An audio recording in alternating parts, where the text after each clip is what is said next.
Donc, deuxième vidéo, rapidement. J'étais au Palais de justice aujourd'hui, puis j'ai rencontré M. Poirier de TVA. Et il avait une idée un peu préconçue parce que de la façon que, quand il m'a vu, il était assez surpris.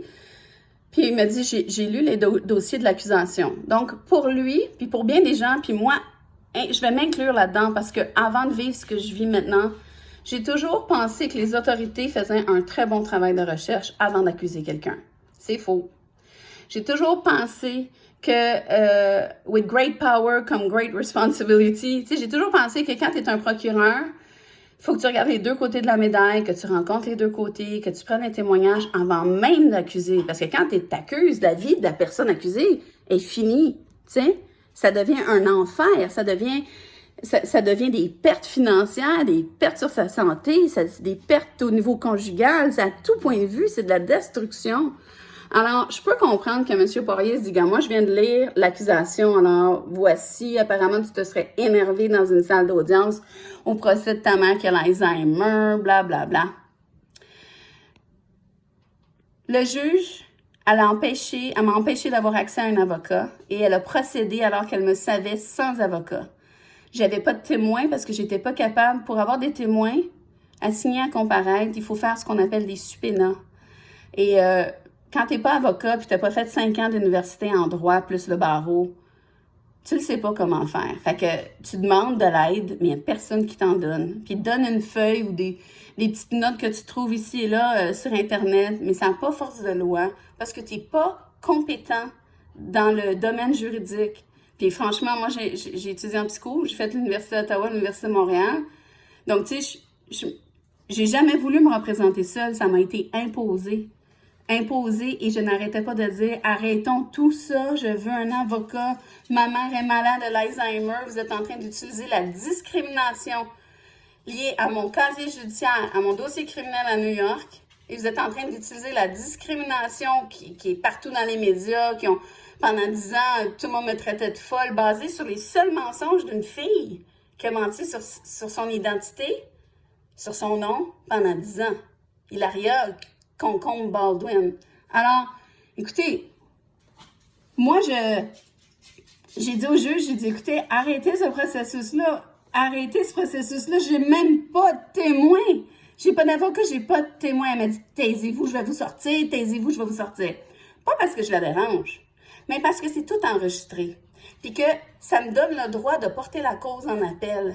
Quand je dis haut et fort dans un enregistrement, vous me refusez mon droit d'avoir un témoin, des témoins, plusieurs témoins, et vous me refusez mon droit d'avoir des preuves. Je veux dire, je demandais, est-ce que je peux avoir le dossier médical de ma mère au CLSC, qui est le gouvernement du Québec, qui était la partie adverse. Il me donnait pas rien, il me donnait pas non plus toute la preuve que j'avais besoin pour faire une défense. Une défense, c'est pas, j'arrive là, avec mon manque de crédibilité lié à l'affaire Baldwin, puis je vous raconte ma version des faits. C'est pas ça une défense. Hein? Quand je regarde quelqu'un comme maître en cours qui travaille des heures et des mois de temps pour bâtir une défense légale comme criminaliste, ben, en plus de toutes ses années d'expérience et de son éducation universitaire, ben, c'est parce qu'il y a un contenu derrière tout ça. Tu sais, il y a quelque chose derrière tout ça qui fait que moi, j'arrive pas à l'achever à maître en cours, hein? Ou à n'importe quel procureur qui m'affronte. Puis je pense que c'est la même chose pour bien des gens à la maison. Je veux dire, on n'est pas habilité. Moi, je ne serais pas capable, exemple, de changer une transmission de voiture. Mais on ne me mettrait pas dans une obligation de le faire. Alors que c'est ça qu'ils font, les juges. Je ne suis pas habilitée. Je ne suis pas une avocate. Et on m'a obligée de me défendre sans accès à des témoins, sans un avocat et sans aucun accès à toutes les preuves que j'avais besoin.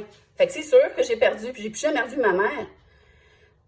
Mais comme je disais, on the record, dans l'enregistrement, parce que la juge préalablement m'a dit, vous vous représentez seul. Et M.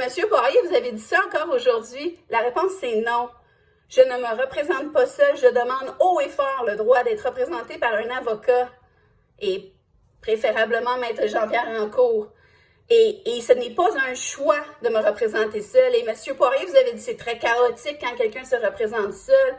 C'est bien plus que chaotique, c'est terrifiant, c'est la peur au ventre, c'est l'inconnu absolu, je sais pas ce que j'affronte, Je ne sais pas ce sera quoi les conséquences, je ne sais pas c'est quoi mes latitudes d'action et personne ne m'aide. Et je demande depuis 2 ans, je veux un avocat, je veux pouvoir avoir des témoins à mon procès, je veux pouvoir établir une preuve, des vidéos, des ci, des ça, pour que ce soit recevable. Je ne sais pas comment faire et je ne veux pas me représenter seule. Et on me répond, on t'oblige à te représenter seule.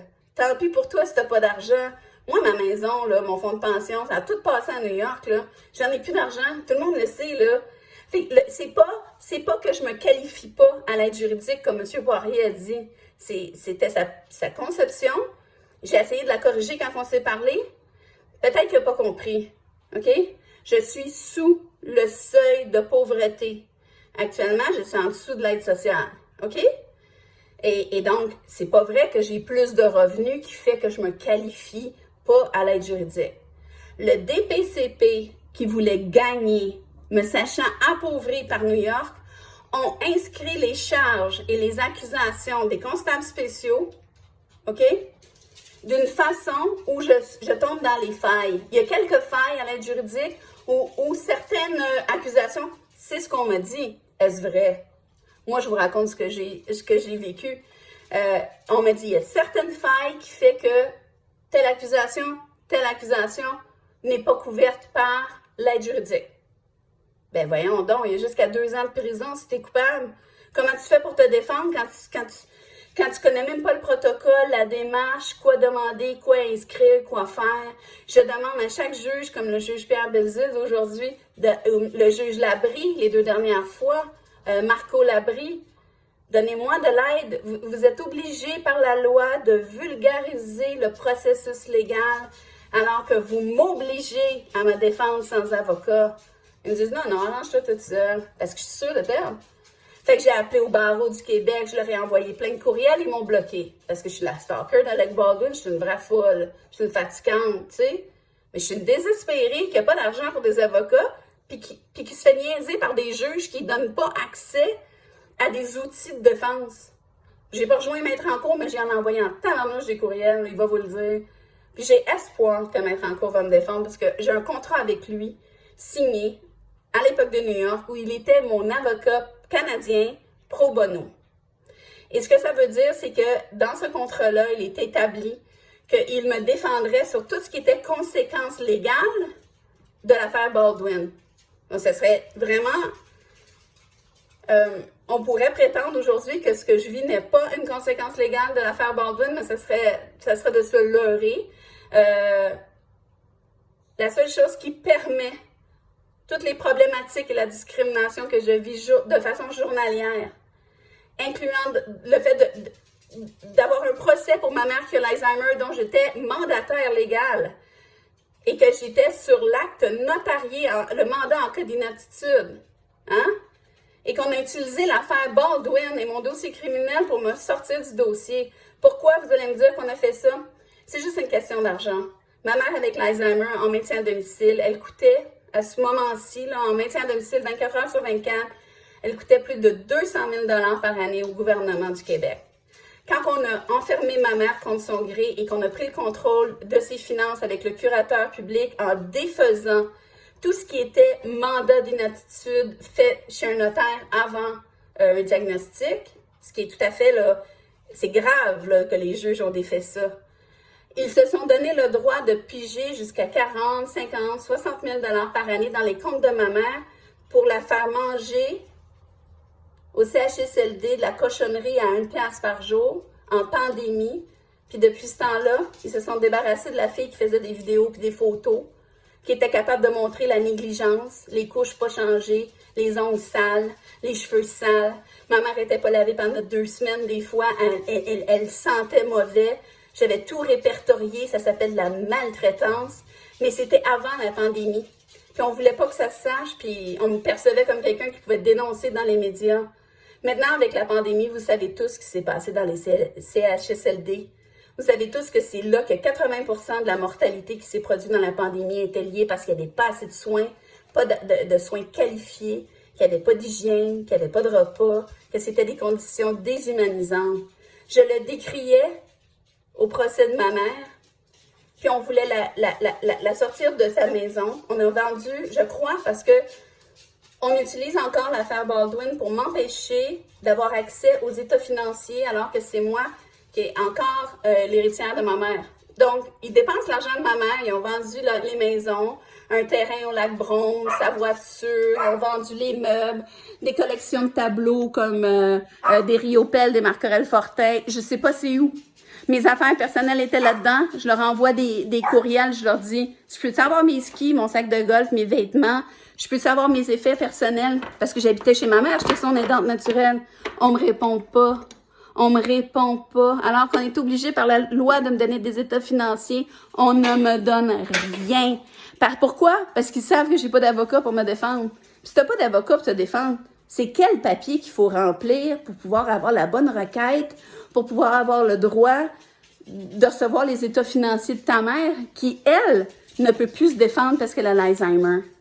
Combien d'argent ils ont pris depuis dans les comptes de ma mère?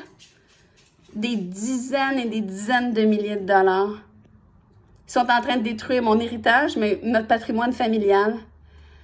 Ils m'ont forcé à sortir de là, à louer un appartement minable ailleurs, où j'ai des conditions, tu sais, je veux dire, louer un appartement avec un dossier criminel, puis tout le monde qui pense que t'es la folle stalker d'Alec Baldwin à cause des mensonges d'Hilaria, je vous dis que ça a été violent et ça a été pénible. Alors que ma mère avait 3 condos, j'aurais pu en habiter un. Même en payant les dépenses, ça aurait été plus avantageux puis plus sécuritaire pour moi. Mais le gouvernement du Québec voulait me sortir à tout prix de tout. J'ai rien fait de mal, là, à part le fait que j'étais capable de bien répertorier, bien exprimer les maltraitances, la négligence, les manques graves que le gouvernement du Québec faisait subir en maintien à domicile à ma mère, alors qu'il refusait de lui donner le maintien à domicile pour lequel ma mère et moi, on a payé 50% de notre impôt toute notre vie, comme vous. Si on avait su qu'on n'était pas protégé par le gouvernement du Québec, hein, puis que c'était tout un paquet de mensonges d'avoir des maintiens à domicile, on se serait pris des assurances personnelles, des assurances privées pour des soins médicaux. On aurait eu le droit de se protéger.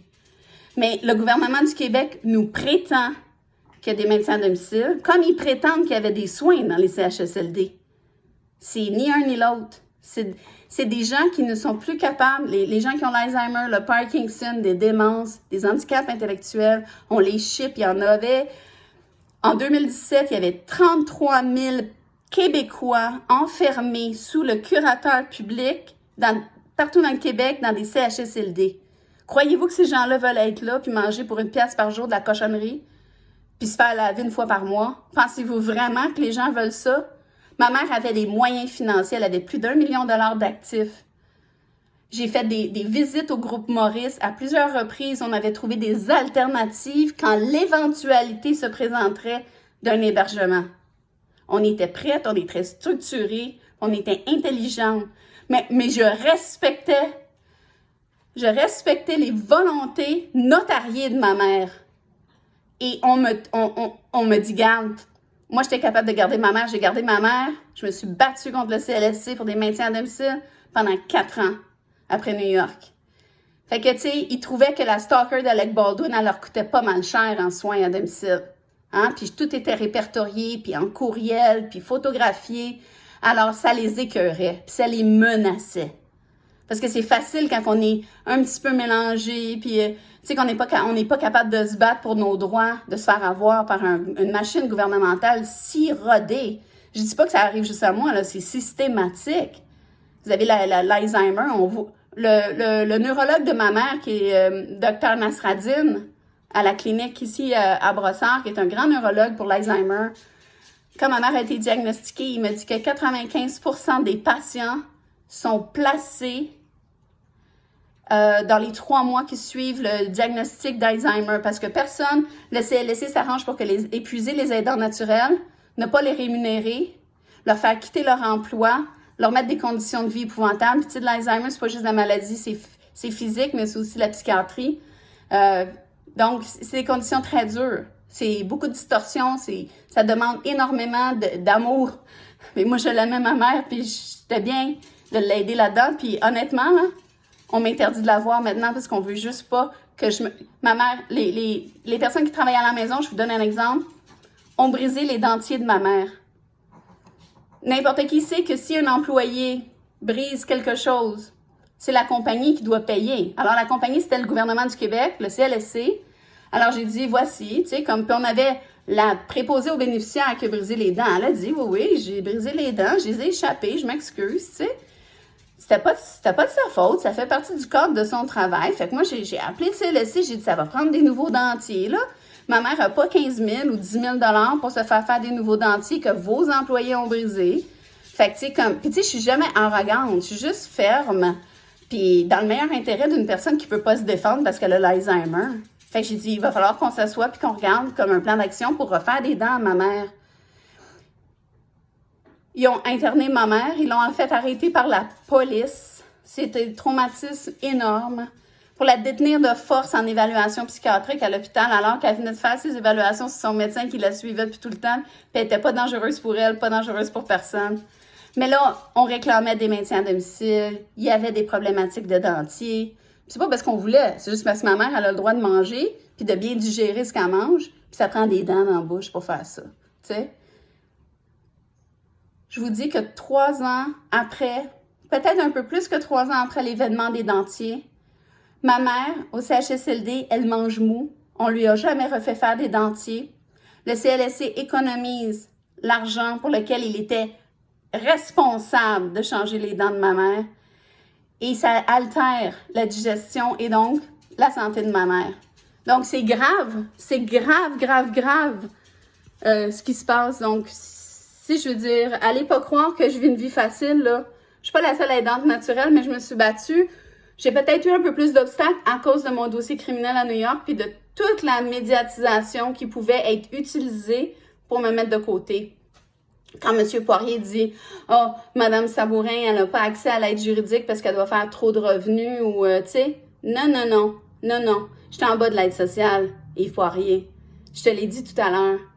C'est le DPCP qui a volontairement, sachant que j'avais pas les moyens après New York, puis tu sais, ça prend pas la tête à Papineau, j'ai vu ça me regarder. Je suis dans la pauvreté la plus intense depuis New York, OK? Dans l'exclusion sociale, puis dans la misère noire. Fait qu'allez pas dire que j'ai des revenus qui font que je n'ai pas accès à l'aide juridique. C'est le DPCP qui m'accuse. Le DPCP, c'est les procureurs de la couronne. OK? Ils se font défendre à tous les jours par des constables spéciaux. C'est comme des policiers armés dans le palais de justice. Donc ça, c'est leurs confrères de travail. Ils se voient tous les jours pendant 10 ans, 20 ans, 30 ans. Ils se connaissent, ils se font des barbecues, c'est des amis. Tu sais? Puis la vie, puis la sécurité des juges et des procureurs dépend des constables spéciaux. Alors, quand un constable spécial me blesse et que je fais une plainte en déontologie, on a utilisé l'histoire Baldwin, on a utilisé mon dossier criminel et toute la discrimination, le traité de folle, puis de ci, puis de ça, pour formuler des accusations qui allaient tomber dans la faille où, pauvre comme Job, j'ai pas le droit à l'aide juridique, mais j'ai pas d'argent pour un avocat. Donc, j'ai envoyé des courriels à Maître en cours. Je vais vous payer, Maître en cours. Même si vous êtes mon avocat pro bono puis qu'on a une entente de gratuité, je comprends que c'est un gros dossier. Tu sais, je sais pas. Tu sais, j'ai fait des démarches partout pour avoir de l'argent, emprunter à des membres de la famille. C'est grave d'être menacé pendant 6 mois de plus que l'arrêt Jordan le permet, c'est-à-dire 2 ans. Ça, c'est une autre correction de Yves Poirier. Il dit ça a commencé il y a 1 an. Ça fait 2 ans. Et 2 ans, c'est 6 mois de plus que le délai maximum prévu par la loi par l'arrêt Jordan. Qu'on me traîne dans une situation où j'ai pas accès à l'aide juridique, même si je suis pauvre comme Job. Puis je suis pauvre comme Job, fait que je peux pas payer Maître en cours. Ben, c'est mon avocat pro bono, mais en tout cas, bref. Ou n'importe quel avocat, j'ai appelé des tonnes de cabinets pour avoir de la représentation gratuite, avoir des conseils, trouver des outils. J'ai appelé le barreau du Québec, ils m'ont bloqué en disant que j'étais un stalker d'Alec Baldwin et ils bloquent mes courriels. J'ai appelé les cliniques Jury Pop, j'ai appelé le petit barreau qui est des étudiants au droit. Fait que tu sais, quand t'es rendu à demander des conseils à des étudiants parce que t'es dépourvu puis t'es pas capable de te défendre puis qu'il y a personne qui te répond parce qu'ils peuvent, parce que t'es juste la stalker d'Alec Baldwin puis t'es rien en vie parce que c'est un dossier criminel, ben c'est comme ça que je vis. Fait que non, je ne me représente pas seule par choix. On me l'impose depuis 6 mois de plus que l'arrêt Jordan. On le fait de façon volontaire pour m'épuiser. Pourquoi? Parce que les constables spéciaux m'ont presque brisé le bras. J'ai fait des vidéos, j'ai fait des photos, puis j'ai l'enregistrement de la cour qui le démontre. Puis je suis capable de démontrer que ces gens-là se parjurent. Parce qu'ils ont dit que les menaces avaient été faites dans la salle d'audience et non à l'extérieur. Et que j'aurais pris un crayon et que j'aurais dit, je vais, je sais pas,